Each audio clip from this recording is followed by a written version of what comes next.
ada 3 penyakit hati yang sangat berbahaya. Yang pertama adalah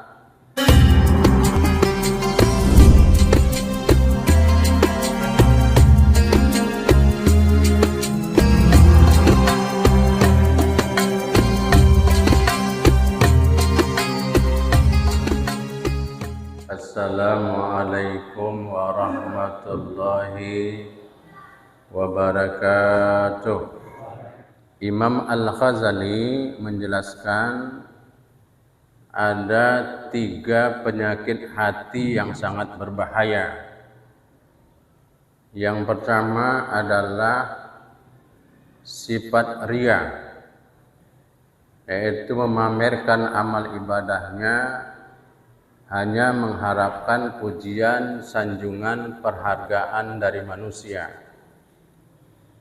Yang kedua adalah tidak senang dengan kesuksesan orang, keberhasilan orang, dan dia berharap kesuksesan dan keberhasilan orang itu hilang, dan dia berharap berpindah kepada dirinya, atau disebut dalam istilah agama iri dan dengki, atau lebih populer hasad.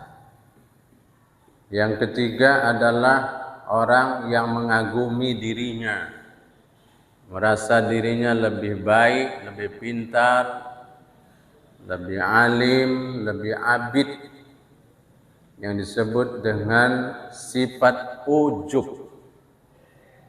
3 penyakit ini sangat berbahaya. Dia layaknya seperti penyakit kanker hati stadium 4 yang bisa mematikan. Tetapi kalau kita punya penyakit jasmani, hanya sampai di dunia. Tapi kalau penyakit rohani, itu fatalnya sampai ke akhirat. Oleh karena itu dalam kesempatan yang berbahagia ini kita akan jelaskan tentang sifat riya dan bahayanya. Apa itu riya?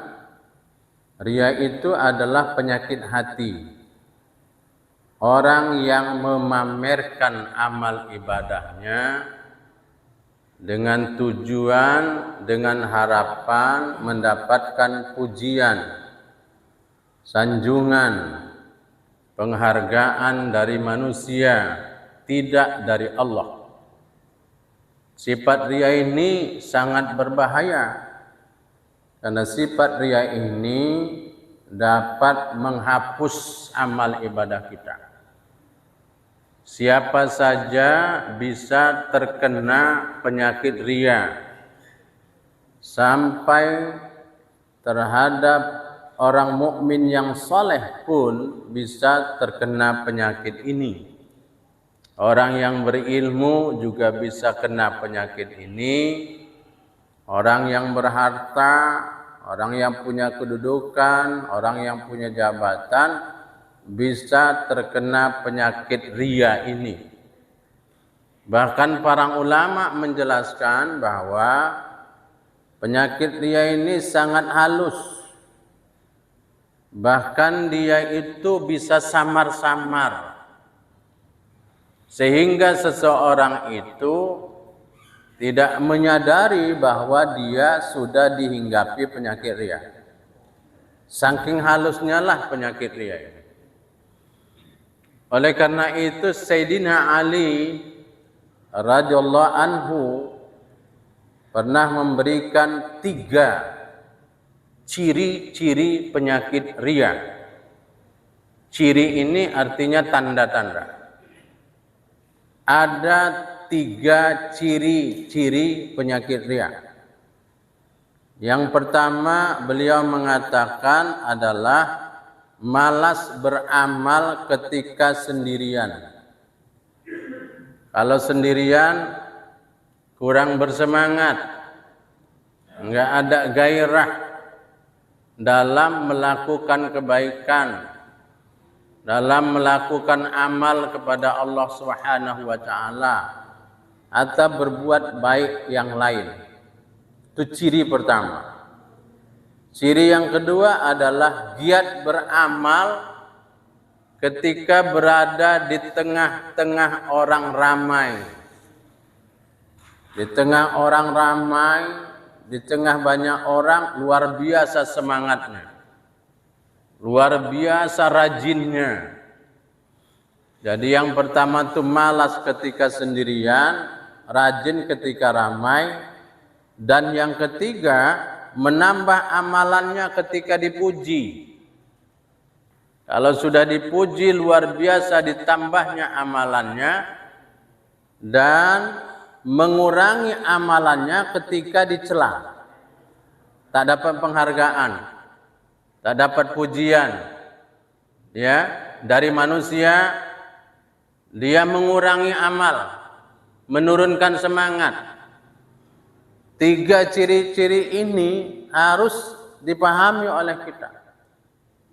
Bagaimana kita berusaha untuk menghilangkan, melindungi, ya, dari sifat yang sangat berbahaya ini. Ini penyakit. Cuman penyakit hati, penyakit rohani, dan bisa dihinggapi oleh siapapun. Coba kita perhatikan firman Allah Subhanahu wa taala di dalam Al-Qur'an. Nanti bisa kita buka di dalam surah Al-Baqarah.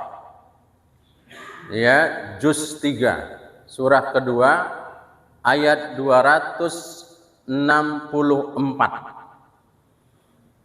A'udzu billahi minasyaitonir rajim. Bismillahirrahmanirrahim. Ya ayyuhalladzina amanu. Wahai orang-orang yang beriman, la tubtilu shadaqatikum bil manni wal adha. Janganlah kamu hilangkan pahala sedekahmu atau pahala kebaikanmu dengan cara menyebut-nyebut. Kalau bahasa kita bangkit-bangkit, bangkit-bangkit kebaikan, bangkit-bangkit sedekah. Kalau enggak saya,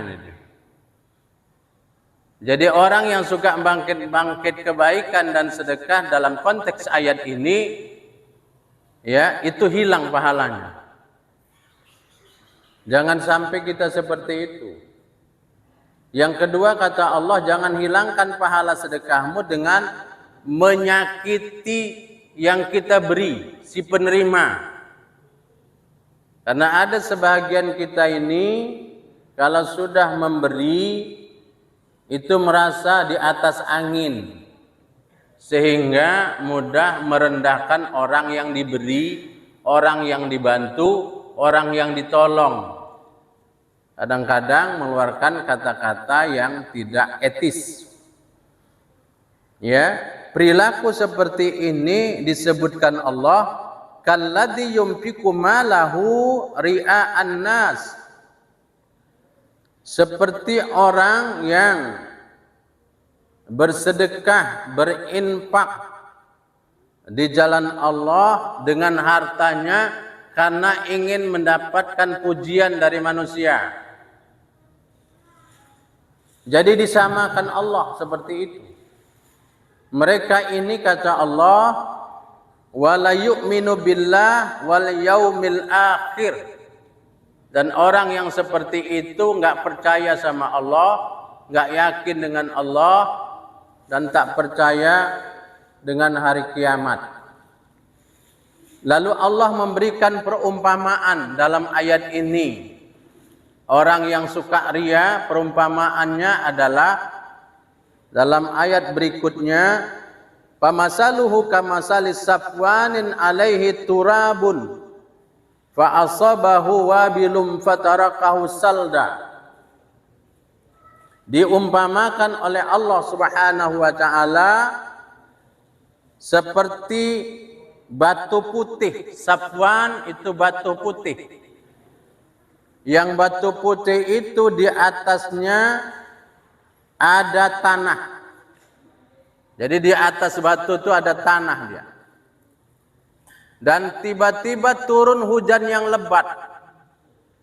Sehingga kata Allah Subhanahu wa taala, lalu menjadilah dia bersih. Tidak ada sedikit pun tanah yang ada di atas batu itu. Jadi ibarat tanah itu ibarat pahala. Di atas batu, turun hujan, hilang tanah. Habis pahalanya. Maka di ujung ayat ini Allah mengatakan, la yaqdiruna ala say'im mimma kasabu. Maka kata Allah, mereka tidak mendapatkan sesuatu pun dari apa yang mereka usahakan. Enggak dapat dari apa yang mereka amalkan, enggak dapat dari apa yang mereka kerjakan, apakah bentuknya kebaikan, apakah bentuknya amal soleh dan ibadah-ibadah yang lainnya. Maka di ujung ayat ini Allah mengatakan, wallahu, dan Allah la yahdil qaumal kafirin, dan Allah tidak memberikan petunjuk kepada orang-orang yang engkar kepada Allah Subhanahu wa taala. Jadi ayat ini menjadi pelajaran bagi kita. Ya, kesimpulannya dalam beramal, dalam berbuat baik, menolong orang, membantu orang, jagalah lisan untuk kita tidak sering mengucap-ucapkannya, membangkit-bangkitnya, atau menyakiti orang yang pernah kita bantu. Jagalah hati kita, jagalah tindak tanduk kita untuk tidak riya terhadap amal ibadah yang kita lakukan. Mari kita perhatikan sabda Rasulullah sallallahu alaihi wasallam dalam satu hadisnya. Ini hadis ini menunjukkan betapa Rasulullah itu sayang dengan kita umatnya. Agar kita ini jangan terkena, terjangkit, tertular dengan sifat riya ini, dengan penyakit riya ini. Apa sabda Rasulullah? Qala Nabi sallallahu alaihi wasallam, telah bersabda Rasulullah sallallahu alaihi wasallam, inna akhwafa ma akhafu alaikumus sirqul asfar. Kata Rasulullah, sesungguhnya yang paling aku takutkan, kalimat takutkan, khawatirkan itu menunjukkan Nabi itu sayang sama umatnya. Sesungguhnya yang paling aku takutkan akan menimpa kalian adalah syirik kecil. Jadi syirik itu ada dua, ada syirik besar, akbar, yaitu orang yang menyembah selain Allah. Ya, itu syirik besar, mempersekutukan Allah. Tapi ada syirik kecil. Maka sahabat bertanya kepada Rasulullah, qalu wa masyirkul ashar ya Rasulullah, apa itu syirik kecil ya Rasulullah? Maka kata Rasulullah, qala ar-riya, penyakit riya. Jadi penyakit riya ini bukan main-main, dia syirik, tapi syirik kecil. Yaitu orang yang memamerkan, menunjukkan amal kebaikannya dengan harapan mendapatkan pujian, sanjungan, penghargaan dari manusia. Maka Rasulullah melanjutkan hadisnya, yaqulullahu azza wa jalla, telah berfirmanlah Allah Subhanahu wa taala. Apa kata Allah dalam hadis ini? Ya, Rasulullah menyebutkan Allah berfirman, yaumal qiyamah, pada hari kiamat nanti, idza zujiyan nasu bi'amalihim, di saat Allah berkata kepada orang yang berbuat riya pada hari kiamat, ketika itu Allah berkata di saat manusia mendapatkan balasan terhadap amalan mereka. Apa kata Allah? Izhabu ilal ladzina kuntum turauna fid dunya. Pergilah kalian pada orang yang kalian tujukan perbuatan riya di dunia dulu. Sama siapa kalian berharap pujian itu? Sama orang, sama atasan, sama si A, sama si B, sama si C. Nah, pergi kepada dia. Ya, pergi kepada dia. Apa kata Allah? Fanzuru hal tajiduna indahum jazaan. Lalu lihatlah, apakah kalian mendapatkan balasan dari mereka yang kalian tujukan itu. Itu tantangan Allah. Jangan sampai ada kita seperti itu. Tidak ada yang bisa memberikan balasan, Pak, kecuali Allah Subhanahu wa taala di akhirat nanti. Maka Allah menantang, kalau kalian berharap dapat balasan pujian itu waktu di dunia kepada si fulan, api kepada si fulan. Minta penghargaan itu, minta balasan itu. Kira-kira kata Allah, dari aku nggak ada. Ada 7 akibat buruk dari sifat riya. Ya, mudah-mudahan dari yang 7 ini berusahalah untuk kita hindarkan. Ya, jangan sampai. Mohonlah kita kepada Allah.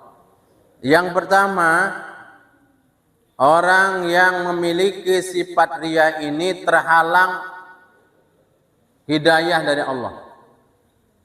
Allah memberikan hidayah itu kan sesuai dikehendaki Allah. Ya. Siapa saja yang dipilih Allah, diberikan hidayah sama Allah, itu merupakan nikmat karunia yang paling tinggi. Kita mengenal dalam sejarah ada anak Nabi Nuh alaihissalam, ayahnya Nabi, tapi anaknya nggak dapat hidayah. Ada istri Nabi Lut, suaminya Nabi, tapi Allah tak kasih hidayah kepada Nabi Lut alaihissalam. Begitu juga ya yang lainnya, Asyah ini istri solehah, suaminya Fir'aun. Allah nggak kasih hidayah kepada Fir'aun. Begitu juga dalam perjalanan sejarah Rasul, ada uaknya, abang bapaknya, namanya Abu Lahab, dan istri jumpa Rasul, dekat Rasul. Ada paciknya Abu Thalib yang membela mati-matian Rasulullah, jumpa, tinggal sama, pernah ngasuh Nabi, tapi Allah tidak berikan hidayah kepada mereka. Para jamaah yang dicintai Allah Subhanahu wa taala, orang yang riya itu sudah kehilangan keikhlasan kepada Allah. Ya, dan menyimpang dari kebenaran. Kalau sudah menyimpang dari kebenaran, sulit mendapatkan hidayah dari Allah. Walaupun orang itu berilmu. Ilmu itu tidak jaminan, Pak. Walaupun orang itu punya latar belakang pendidikan agama dari kecil mungkin. Tapi kadang-kadang cara berpikirnya bisa melenceng dan jauh dari kaedah-kaedah yang berlaku tentang Islam.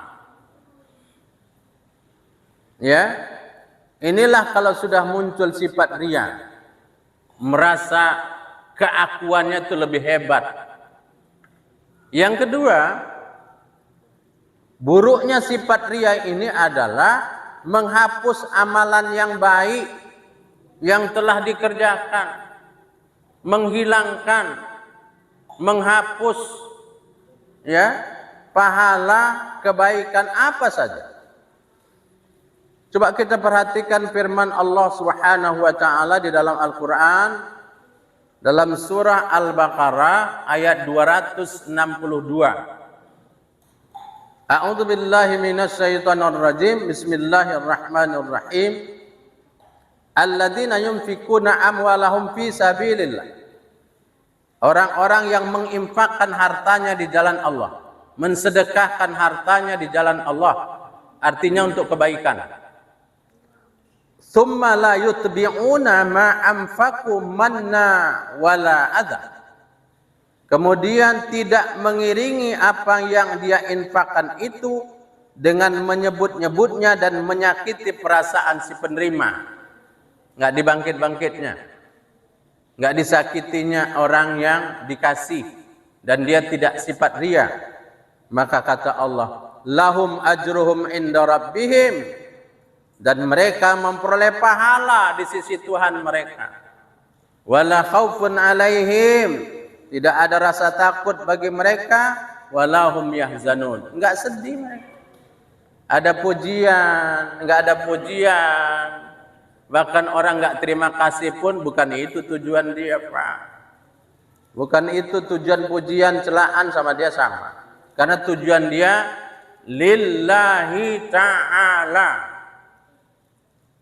Sebaliknya, dalam ayat ini, ayatnya kalau kita balik dia pengertiannya, maka orang yang melakukan amal ibadah karena riya, maka pahalanya tidak didapatkan sedikit pun olehnya. Yang ketiga, keburukan dari sifat riya ini adalah nanti di akhirat akan mendapatkan azab dari Allah. Kenapa dia mendapatkan azab dari Allah? Setelah dicek and recheck, nggak ada lagi nilai pahalanya karena habis karena perbuatan riyanya tersebut. Kalau sudah tidak ada lagi amal kebaikan, pahala amal kebaikannya, walaupun dia dulu pernah melakukan amal kebaikan, tapi karena dia niatnya sudah melenceng, niatnya salah, maka tak ada sama sekali pahalanya. Akhirnya ya udah pasti mendapatkan azab dari Allah Subhanahu wa taala. Yang keempat, orang yang berbuat riya, akibat buruknya adalah aibnya akan terbuka. Buruknya akan terbuka, baik di dunia maupun di akhirat. Orang yang suka riya ini, Pak, kalau terjadi kejadian sesuatu, nampak itu riya. Oh, rupanya dia berbuat ini karena ini, karena ini, karena itu. Terbar pesona. Ini dia. Ya, apa yang dikasih karena kalah tarik kembali. Nampak ditunjukkan Allah. Enggak usah kita sibuk mencari sifat riya orang, ditunjukkan Allah. Sedangkan di akhirat nanti ditunjukkan Allah langsung. Mana dalilnya? Kita buka firman Allah dalam surah Al-Furqan. Surah Al-Furqan ayat 23. A'udzu billahi minasyaitonir rajim. Bismillahirrahmanirrahim. Wa qadimna ila ma 'amilu min amalin. Apa disebutkan Allah? Dan kami perlihatkan segala amal yang mereka kerjakan. Ditunjukkan Allah. Nanti di akhirat ditunjukkan Allah. Semua amal ibadah, termasuk kepada orang yang riya. Dan khusus kepada orang yang riya ini, Allah berkata, faja'alnahu haba'am mansura. Lalu kami akan jadikan amal itu bagaikan debu yang berterbangan. Bayangkan debu yang berterbangan, Pak. Debu itu kan halus. Kalau berterbangan tuh habis sama sekali, nggak bersisa sedikit pun. Ayat ini ditujukan kepada orang yang riya dalam beramal, tidak lillahi ta'ala. Yang kelima adalah orang yang riya ini akan mengalami kegelisahan. Nggak tenang, nggak tentram, gelisah. Kenapa? Mereka gelisah saat apa yang diniatkannya itu akan terbongkar diketahui orang. Rupanya dia berbuat baik ini ada tujuannya ini. dan juga dia gelisah. Ya. Kenapa? Saat niat yang telah direncanakannya itu tidak akan tercapai. Dia sudah berkorban, sudah keluar dana banyak, sudah bikin ini, acara itu. Tetapi sampai enggak nih tujuanku, niatku ini yang untuk ini dan itu tadi. Gelisah perasaan. Tapi kalau orang ikhlas, dia enggak punya seperti itu, dia tenang. Karena dia memang berbuat baik, diperintahkan Allah. Jadi gelisah, orang ria ini gelisah. Yang keenam adalah orang ria ini akan terjebak dalam sifat sombong yang menyulitkan dirinya sendiri. Jadi orang ria ini sifatnya suka mamer-mamerkan, nunjuk-nunjukkan.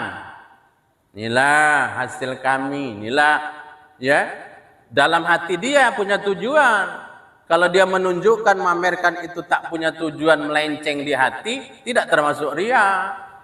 Dalam hati dia rupanya ada, supaya tahu orang. Ya, supaya dipuji orang, diberikan penghargaan oleh orang lain. Ya. Dan dia tidak berdiri sendiri, Pak. Orang yang ria ini akhirnya timbul sifat sombong karena suka menunjukkan. Biar tahu orang lain itu, ya, kekayaanku, hartaku, jabatan, kedudukan. Jadi sifat penyakit hati itu, dia tidak akan berdiri sendiri, dia akan terus. Misalnya dengki. Dengki itu akan menimbulkan sifat membenci orang yang didengki. Dan dengki itu akhirnya juga memutuskan hubungan silaturahim. Dia nggak suka itu, Pak, sama orang yang didengki. Dan berusaha memfitnah ke sana kemari. Itu hebatnya penyakit hati. Orang kalau sudah hatinya punya penyakit, hidup ini nggak nyaman. Hidup nggak tenang. Ya, orang dengki itu kadang-kadang tidurnya pun terganggu, coba. Mikirkan kok orang yang didengki makin sukses pula itu lagi. Ya, na'udzubillah. Cuma na'udzubillah min zalik. Jangan kita ya nggak suka melihat kesuksesan dan keberhasilan orang lah dalam hidup ini. Ya, itu salah satu efek dari dengki, iri dengan orang lain. Terakhir, yang ketujuh, ya, apa akibat buruk dari sifat ria ini? Menjadikan amal yang baik menjadi sia-sia. Amal kebaikan, amal ibadah, kita pernah bantu orang, kita pernah nolong orang, jadi sia-sia. Nggak ada nilai sama sekali. Kalau bahasa kita, peribahasa kita, arang habis, besi binasa. Ya, capek badan, capek tubuh, udah berkorban, tapi akhirnya di akhirat kita lihat hasilnya nggak ada sama sekali. Oleh karena itu mari, sekali lagi saya katakan, marilah sama-sama kita memperbaiki niat kita, meluruskan niat kita, membersihkan hati kita, buanglah jauh-jauh sifat yang ingin dipuji, disanjung, diberikan penghargaan oleh orang lain. Oleh karena itu, di penghujung pertemuan kita ini, saya akan berikan 5 cara. Ini catatan penting. Ada 5 cara untuk menghindari sifat ria. Mudah-mudahan dari 5 cara ini dapat kita praktekkan, dapat kita laksanakan dalam kehidupan kita sehari-hari. Apa yang pertama? Niatkan setiap ibadah, setiap kebaikan, apapun kebaikan yang kita lakukan hanya karena Allah semata. Yakinlah, dunia itu sifatnya ngikut ya Pak. Dunia itu sifatnya ngikut. Ya, kalau niat kita akhirat karena Allah, Allah tidak akan sia-siakan itu Pak, apa yang kita lakukan. Yakinlah. Yakinlah kita. Mau cari nafkah, mau usaha, berniaga, kalau kita keluar dari bendul pintu itu lillahi ta'ala, dunia itu bakal dapat. Tapi kalau kita hanya semata-mata karena dunia, akhirat nggak dapat. Maka orang yang beriman, orang Islam ini, Allah memerintahkan kepada kita harus dapat dua-dua. Dapat akhirat, dapat dunia. Tapi niatkan akhirat dulu, baru dunia. Karena dunia ngikut. Ya, dunia itu sifatnya ngikut. Yang kedua adalah mengendalikan hati. Hati ini harus dikendalikan. Bagaimana mengendalikan hati? Bersihkan hati dari sifat-sifat tercela, dari sifat-sifat buruk, dari hati yang kotor, bahkan dari busuk hati. Kalau udah hati ini buruk, hati ini kotor, dia nggak nyaman dengan kebaikan, ya, alergi dengan kebaikan, nggak suka dia dengan kebaikan, karena hatinya ini nolak. Bersihkan hati kita. Setelah hati kita bersih ini, maka masukkanlah sifat-sifat yang terpuji dan sifat-sifat yang baik. Yang ketiga adalah berusaha untuk menyembunyikan amal kebaikan seperti kita menyembunyikan aib kita. Ada di antara kita ini suka membeber-beberkan aib, kan nggak ada. Kalau kita nutup keburukan kita, juga kita berusaha tidak mesti kebaikan kita itu harus orang tahu. Ya, berusaha untuk itu latihan. Dan yang keempat adalah selalu ingat kepada kematian. Apa hubungannya? Bahwa nanti kita saat meninggalkan dunia yang fana ini, dunia yang tidak abadi ini, dunia yang bakal hancur ini, kita yang bantu, yang bela kita amal. Amal itu pun terbagi dua.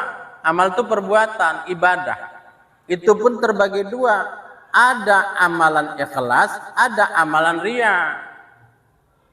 Amalan yang bela kita itu amalan yang lillahi ta'ala. Itulah yang harus diperjuangkan. Banyak pun amalan orang di dunia, kalau semuanya ikhlas, nggak bisa bantu kita, nggak bisa nolong kita.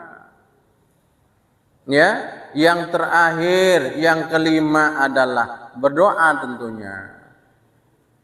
Mohon sama Allah agar Allah itu membantu kita supaya kita terlepas dari sifat riya. Mudah-mudahan Allah menolong kita. Amin. Ya Allah, amin ya rabbal alamin.